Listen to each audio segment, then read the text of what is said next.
Welcome back to the Hall of Fame podcast. I'm Myra and I'm here with Nick Lavelle from Detroit, Michigan. He is a R&B singer. We're super excited to have you, Nick. You're here for BET weekend. Yeah. I'm sorry, I can't help He's it. gonna do that It's the whole over with. time. It's over with. You know what? Let me follow your lead. Okay. You're here for BET. How do you talk? Let me copy that. You're here for BET You weekend. can't copy this, baby. This shit, you can't copy this shit. Is crazy. You feel me? Like, you can't. It's just, How are you feeling? I'm feeling good, though. I'm feeling really good. Today was technically day one for me. Yesterday, I got in, did a couple, I don't even think I did a couple, I just ran a couple of moves, did a little performance with my publicist and her agency. But today was a lot more, I would say, a lot more productive.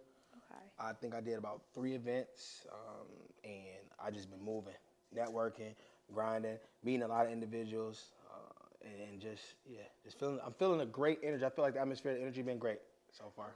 We're gonna come back to BET weekend and everything you've done. We want our viewers to know who you are. Kind of tell us a little bit about your journey in the music world, and how you came to be like who you are today. We'll just start. Like, where did you start in your music career? Okay, cool. So, born and raised in Detroit, Michigan. Went to college at Western Michigan University. I was a party promoter in college. I threw a lot of events, step shows, stroll-offs, fashion shows, parties, and then I got into concerts. And me and one of my business partners at the time, we just went out on a limb, was like, hey, let's do a concert. At the time, I was experimenting with music. I wouldn't necessarily say that I was full-blown into it. I didn't take it serious. I took it serious after I seen some of the positive reception for some of the songs I was putting out. I didn't even know how to put music out on like a digital music platform. I was just putting it out on Facebook and YouTube. And the reception I got from some of my colleagues was dope. So I was like, shit, I'm going to keep trying it. So you're just doing it for fun? Just doing it for fun. Okay. So getting through this, doing events, building relationships with DJs in Michigan and hosts and stuff like that, building relationships with up-and-coming artists, some of the top Detroit artists that you can think of today, I was working with them when they were starting out because I was booking them just to come, you know what I'm saying? So I was just building my relationship with these people, but I wasn't keeping track of it. I wasn't, honing the data. I just wasn't doing it. But, you live and you learn. Yeah. It was like a passion project. Absolutely, yeah. So I was doing it for, like I said, straight fun. And somebody sent me a contest in Baltimore. And I always tell a story. I know people be like, oh, my God, we heard the story a million times. But this is part of my life. It's part of the story. This is part of what shaped me and what changed the trajectory of my whole life. So I'm going to get even deeper with it. So I was at Michigan State for my best friends. He was throwing a party, and I was performing. I'm going to pick my little brother up from his apartment. I get pulled over by campus police, or just Lansing. That's the state. I mean, that's the city that Michigan State is in. So I get pulled over by Lansing police. They pull me over. I got a gun in the car because I have a license to carry permit, but my license was suspended for the gun. So they pulled me over, and I thought about to go to jail because it's like technically you have a possession of a firearm without proper. They were searching your car. They searched it because I have to automatically tell them. So the law in Michigan is if you have a gun license, you have to reveal to the police officer that you have a permit and you're carrying. And I let them know. I said, hey, I have a gun license and I'm carrying. So they said, okay, cool. So they ran my gun license to see, make sure everything was on point. It came back that it wasn't, and it threw me in a whole little funk. And, they had me back in the car. I think I'm about to go to jail. The lady let me go. She said, I believe your story. Because what happened was I bought the gun probably 8 days prior to me getting pulled over. So my gun license got suspended probably 6 days ago prior to it. So it was a weird, it was a weird window. So they bought my story. And they let me go. But if I would have went to jail that day, I would have missed that party, and I would have not got out. It was on a Friday. I would not got out till Monday, the next business day. Yeah. So I would have missed this next event. Okay. So it was divine. Divine. That's why I believe that everything happened for a reason. Yeah. So I ended up going to the party. Everything went well. After the party, I think I made about $750 to $1,000. That was like my cut off the event. So I had 1,000. My bro, he had made about 5,000, 6,000, and then a couple of guys that was with us, they made a couple $100, maybe 1,000. We all was in the same hotel. Like we was really thugging. It was like 4 people to a hotel, niggas sleeping on the floor. And I had this contest. I was like, yo, we need to go to Baltimore. It's a contest. You can win $1,000, a radio interview, and you get a music video. You know what I'm saying? But it was a contest for like the DMV. Somebody else sent it to me. Just for singers, rappers. Everything, yeah. Everything. Hell yeah. Okay. So we drove from Detroit all the way to Baltimore. It was like 8 hours in the middle of the winter. So, you know, it's snowing and shit. And we get out there. So we get to the contest. You know, it's $50 to get in the contest, and then it's $25 for every person that comes with you. So we came about 4 or 5 deep. We get in the contest. It's a bunch of artists performing. A chick tell us, she's like, y'all drove from Detroit for this shit? Like it was like some hood shit. You know what I'm saying? Like it was some hood shit. But this just goes to show how determined I was to chase this dream, because the whole purpose of me going outside to do this, like to go into another city and another market, was to really to ask. It was like a testament to like for God, like, hey, and I prayed. I said, no matter what happens on the outcome, allow me to understand what my purpose is. If I go here and I just lay in it, all right, cool. I was ready to quit music. If I went to this city and they were like, I was terrible, I was like, all right, I probably ain't gonna fuck with it. And I'm not gonna take it serious. But I said, if something does come out of it, then all right, allow me to know where, I may take this shit really serious. So I go, the girl tell us like, this shit is rigged. I know the owner of this shit. So they already had pre-picked a winner. Man, so my spirit. Wow. Out of there. I'm a little bit, my morale is down, because in my mind I'm like, damn, I done drove all the way over here. Yeah, why did she disclose that to you? Yeah, I don't know why. I don't know if she was doing that to just throw niggas off. I don't know what the whole situation was. Her but boyfriend was low-key going probably, up on stage. never know. So I'm on stage. I say, you know what? It is what it is. The whole goal for me, this is who I am as a person. I've always been make the best out of every situation. That's just been my mindset since I was a little kid. So I said, you know what? No matter what, let's go out here. Let's make some fans.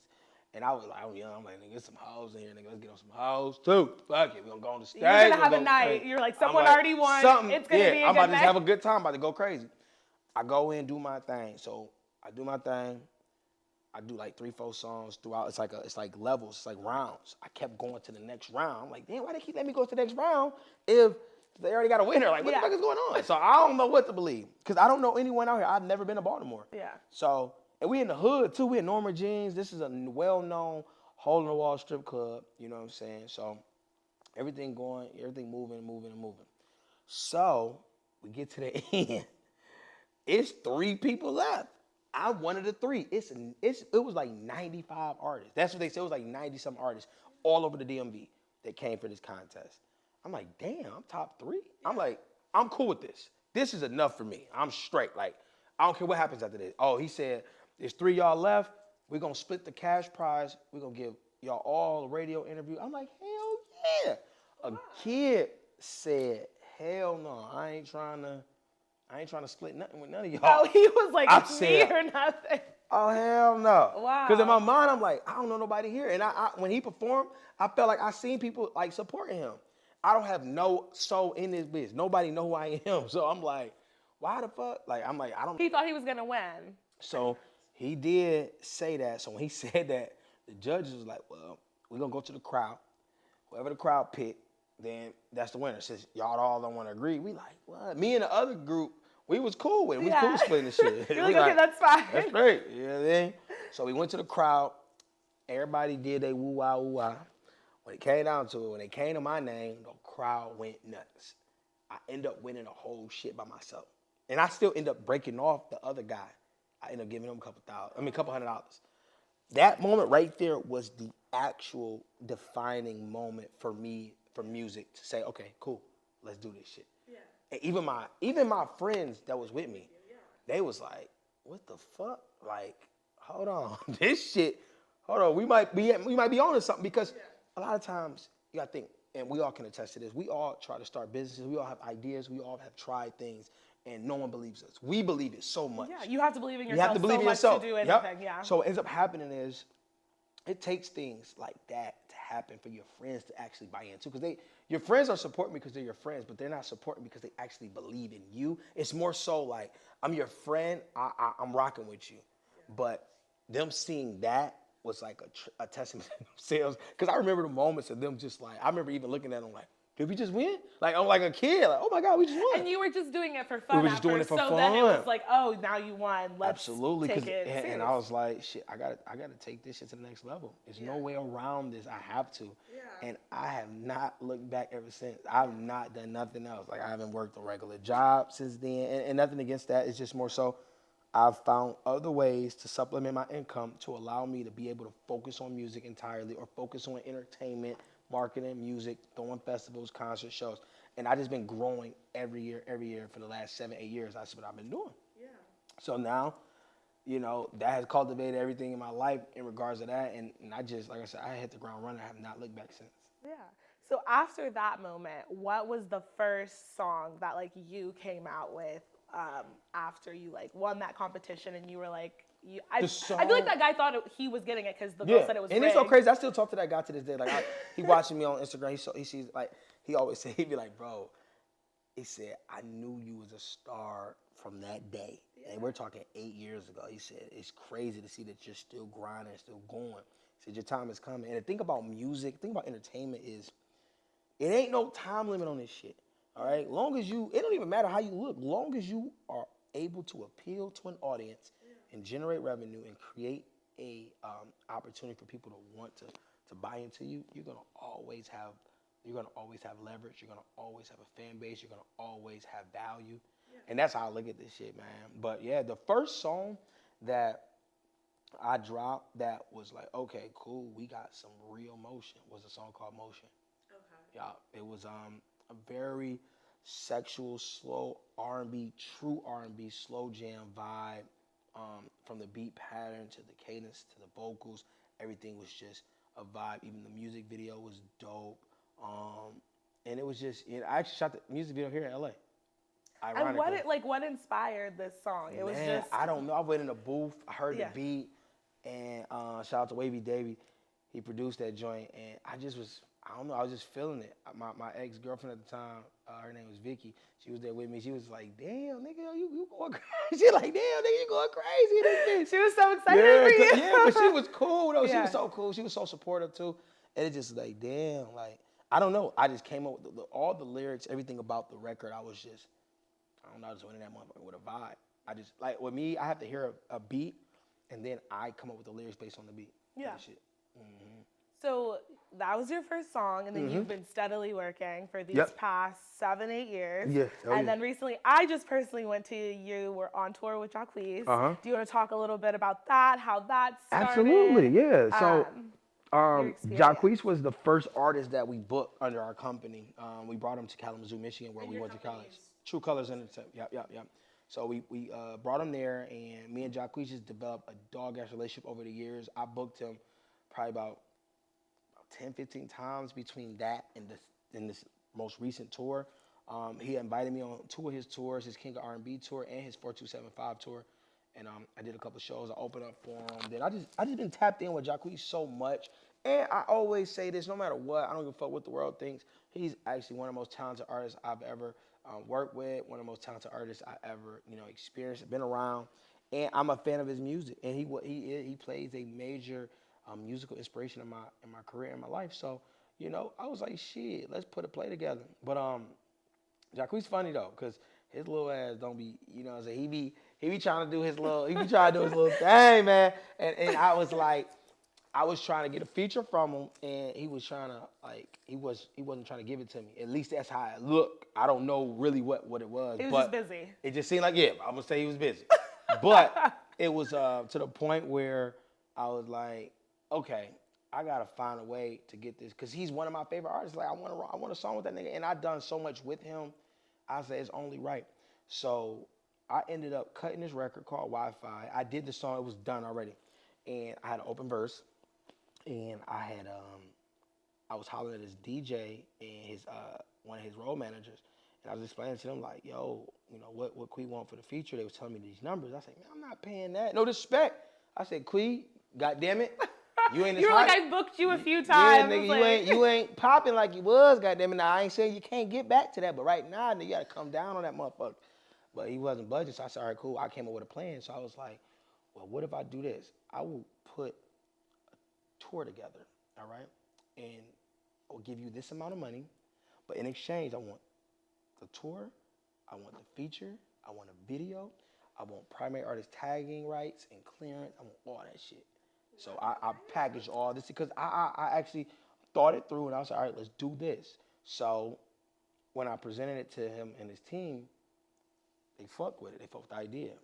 And it was like, all right, cool. Well, you know, you gonna do it. And I told him everything I'm gonna do. I went and routed the whole tour. All right. I went and contacted all the venues. All right. I booked every single venue. I gave him his bag. You know what I'm saying? A couple $100,000 to start off. I did pay for the promotion and marketing. I went and hired my team. You know what I'm saying? You know some of my peoples. Hired them, and you know, I went forward with everything.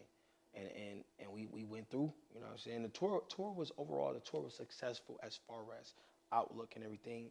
You know, it was my first tour I ever did, and I have a lot to learn. I will never ever say that I had it all figured out, and I'm still growing as an individual. But yeah, definitely, you know what I'm saying? The tour was crazy. Yeah. Yeah. It was insane. And just to back up a little bit for people who don't know, what is True Colors Entertainment and Yeah, how yeah. did you create that? Yeah, so yeah, I started that joint in college.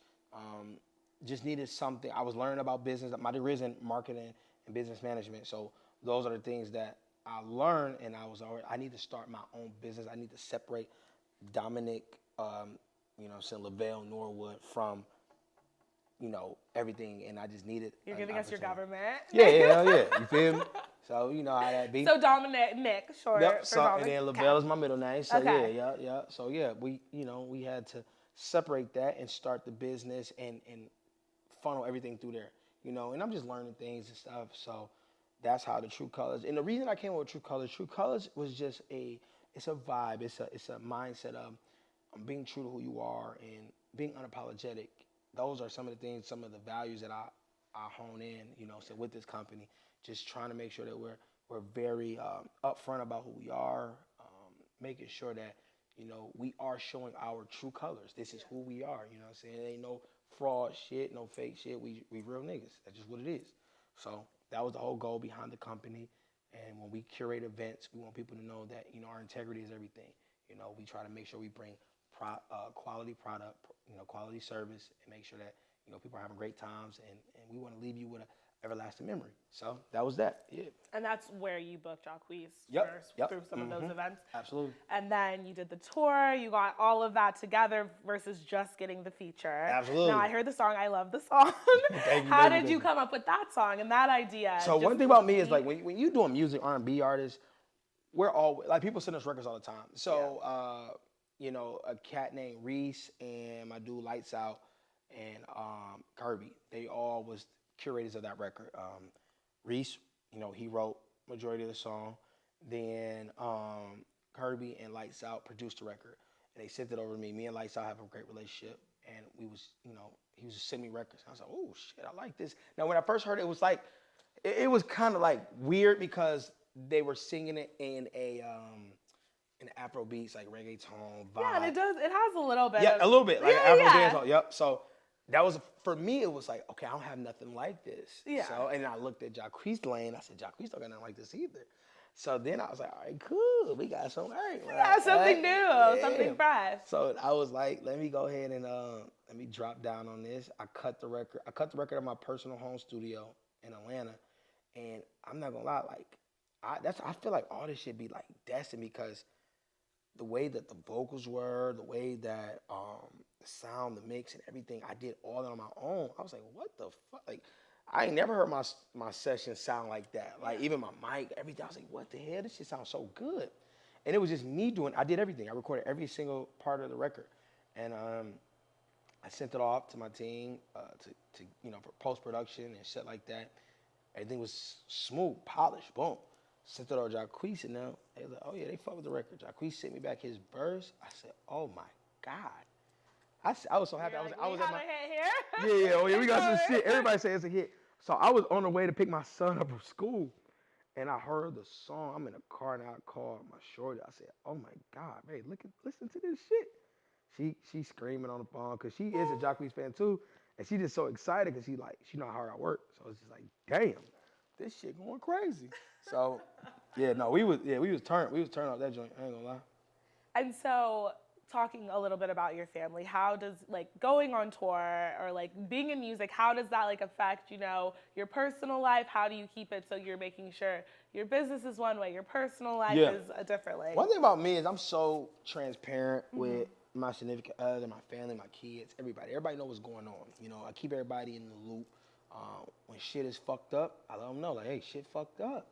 All right, but we're going to get through it. You know what I'm saying? When I tell anyone, man, if you deal with me, you got to understand what the fuck this come with. All right? That's just straight up.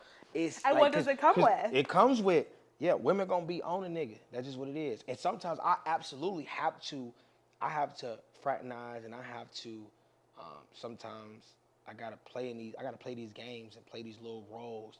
I got to mingle. I mean, one of your acts on stage whenever I went Absolutely. to the show is Yeah. you pick a woman Pick to a go with. motherfucker up, kiss the moon, take her ass down to the ground, and rub her down. You know what I'm saying? Yeah. But and how did that idea cut? Like, were you like, I just want to be more interactive with my audience? I mean, I used to be a male stripper. Yeah. So it all came from some of the things that I've already was comfortable doing, and I wanted to take my show to the next level. Because the thing is about entertainment, although I know I'm not the strongest singer, I'm not the strongest vocalist, but where I can make up for it is having a amazing show.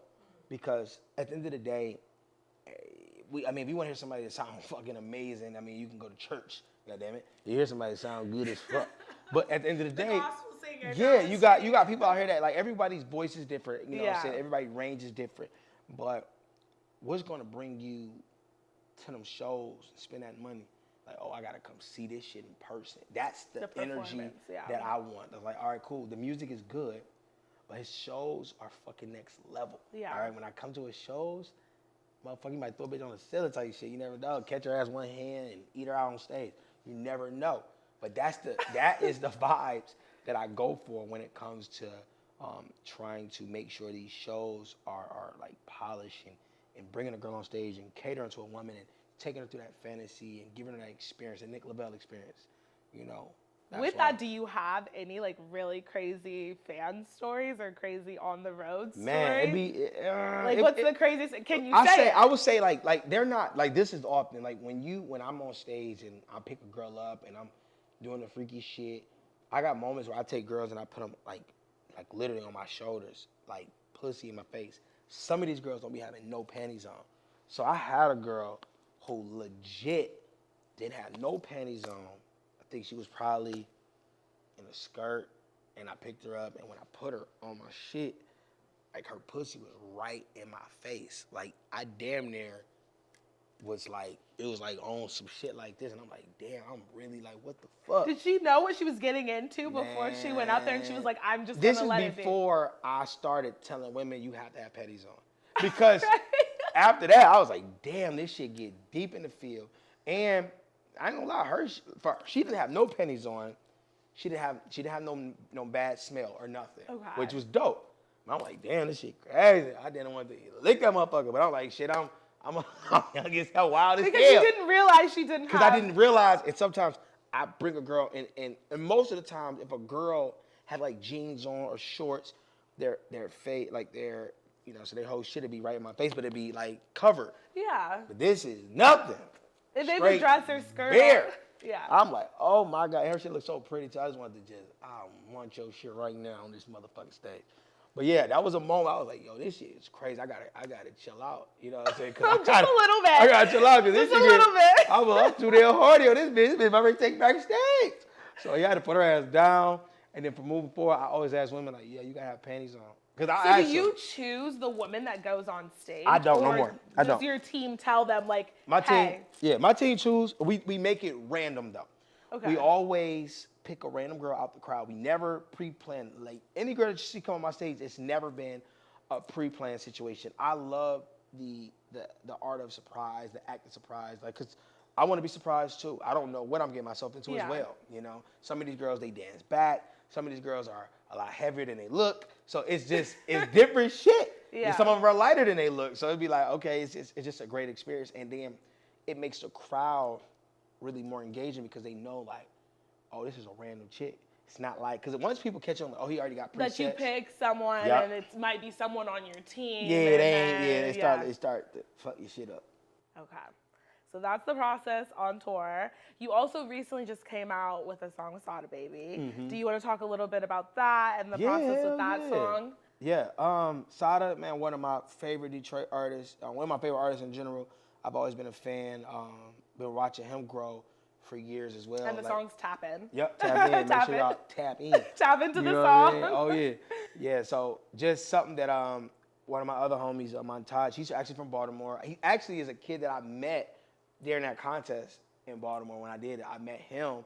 His manager reached out to me like the next day, and me and him ended up working together and getting a song together. So he been my little bro for like the last 8 years too. So he writes a lot of records for me. He writes a lot of shit, and he writes for Chris Brown. He writes for a lot of dope artists. So he had wrote that record and sent it over to me. Was like, let me know what you think it is. And he wrote it, and he said, I wrote it based on like what you be talking about. So I was like, damn, this shit crazy. Because I always used to go on these rants on Instagram, like back in the day. And I used to talk about how, like, I used to always just be ranting about my situations I go through with women. And I now the song is about a girl who's cheating on you. I saw the music video. Not necessarily cheating on me. But she's just in your city and isn't telling you. And that's happened to you. That was a person. Exactly. And I used to go through that all the time because a girl would hit me up all the time, like, oh, I'm about to come to Atlanta. I'm about to come to the A. You know what I'm saying? I'm about to come to the A. They'll plan a whole trip. They'll get out there, and then she'd be like, I'm with my friends. All right, I'm going to hit you when we go. And I'm like, I used to always say this. I used to tell women, do not fucking hit me up if you come to Atlanta. Don't hit me up. Unless you at the motherfucking hotel want me to pull up right now, or you about to pull up on me at the moment, don't hit me up. Because it's happened to you so much. Yeah, it really was. Because it just was like, because what I realized what women do, or some women, is what they do is when they go into certain cities, they try to hit up all the niggas they know. They try to hit up all one of them niggas. And see who has the best plan. Exactly. And whoever, all right, what's the best situation? And I apparently must have had the worst, motherfucker, because I just get my ass stamped. I'd be pissed. I'd be like, damn, I must didn't make the cut. Like if you don't have a situation going on that night, it's because kind of girls like... when they get to the A, it's like they lose their fucking mind. They want to be outside all night because a lot of the cities that they're coming from are most of the clubs close at 2, and they ain't got no after hours, and then their nightlife is just not fucking with Atlanta. So when they come to the A, it's like they just trying to just unleash. They want to be outside all day. Want to buy 4-5 bottles, hookahs, food. I mean, if you're on vacay. I'm like, hell no, I live here. Like, that's why they didn't message you back. You damn right. It's like a catch-22. Fuck. I was like, damn, I wanted that ass. I would have got a bottle. But yeah, I ain't gonna lie, that shit was crucial back in the day. And I was like, hell yeah, we about to put that shit in the song. Yeah. You know what I'm saying? Finally get to talk about our reality. And that's the thing about me, like, I love that my music speaks to my reality, but I'm not a drug dealer. I'm not a scammer. I'm not a killer. I'm not a fucking hood nigga. So I don't gotta rap about that shit. I can really sing and rap about shit that's still relatable, and it's still catchy and fun music, and you can look back at it. But, oh yeah, I can relate to that. I've seen that happen before, type shit. Yeah, but also in the music video, which if you guys don't know, he's walking with another girl. So, I know, yeah, look. So it's also problematic because I'm playing it crazy. You're like upset that she's there and she doesn't hit you up, but you're with another girl. So can we talk about that? Only one of us around this bitch that it's only Ty Crane. So only one of us supposed to be cheating. Okay. But no, the video was so funny because we shot that in like 7 hours, and it was just, everything was like a run and gun on the fly. I hired the girls to do the video shoot like 2 days prior, and we just came up with ideas on the fly type shit. It wasn't like we had an idea what we wanted, but we didn't like really lock in all the way. But shit, it came out the way it came out, and I don't got no regrets. Yeah, it looks great. Thank you. So you're here for BT Weekend. Yeah. What are you up to this weekend? What are you excited for? I also want to slightly touch on your acting. You're doing music, obviously. You're exceeding, you're excelling. You're doing some acting now? Yup. Got a few movies that's about to drop. Okay. I'm in this one movie with this director called Isabel Productions. We got this movie called Homecoming that's dropping like I think either next month or the month after next. It's my first feature film. I have a lead role. I play a guy named Bobby who pretty much is an ex-college football standout, and I lose everything because I get caught trying to sell drugs, and the backup quarterback ends up taking the lead role. He ends up going to NFL, and then I end up having a regular life. Me and my wife were going through regular life shit, and then I end up finding out some stuff happened in college that I wasn't, privy of, and it just caused. It's a bunch of like dramas. I say it's like Stump the Yard meets meets The Best Man mixed with Why Did I Get Married. It's like a whole combination, but it's like a romantic comedy vibe type shit. Okay. And how did you get into acting? You Dude, just fell into it? Absolutely. Just relationships. And that's why I love networking, because it's so many people that really want to see me win. They just, sometimes they'll just put me in position, and, I'd be at the right place at the right time and shit like that. So yeah, shout out to April. She was, she was one of like my marketing strategists. She worked with me. She helped me get a lot of shit going as far as brand deals and stuff like that. So yeah, she was the one that introduced me to Jurian, which is the owner of Isabel Production, and then he cast me for the role. Yeah, and then just taking acting classes and applying and auditioning for different roles, trying to try different things that fits my character, and just building that resume. You're gonna be a triple threat actor, singer, dancer. Oh yeah, I'm about to get the dancing. You shit already right. dance, but See, I do the freaky shit, but I ain't gonna lie. I think I could do some choreography. I'm about to start. Y'all niggas. I'm Chris Brown, cover your ass, boy. Hello. And other ventures you're doing, besides acting, is you're also putting together a festival, which I know you put together events, but is your first time doing this festival? First time ever doing a festival. One of the biggest tasks. Like I said, I knocked the tour off my list, and I still want to stay into that lane. But yeah, this festival this shit is huge. It's the True Colors Music and Taste Fest, August 18th in Atlanta, Georgia. And I got some heavy hitters. I got No Cap, Baby Drill, Sada Baby, Leighton Green, Zay France, Stephen G, JP, and a couple of other artists. And then myself, the plant. Yeah. But no, yeah, this the festival is dope though. It's just an opportunity for me to branch to a different venture that's still in the same lane. So just give me an opportunity just to grow a little bit and build more relationships type shit.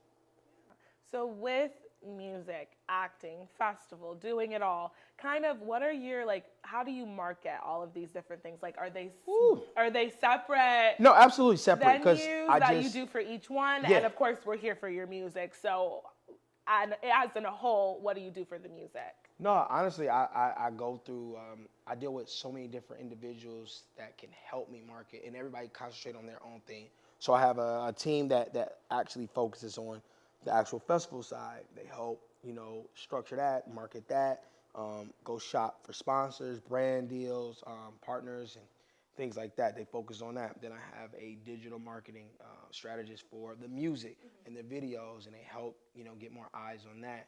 And then I run little marketing ads behind myself as an artist in general, just putting myself in different areas, looking at some of my strong markets and penetrating the markets by just putting out more content and stuff like that. So you just got to assign different individuals and let people hone in on different things.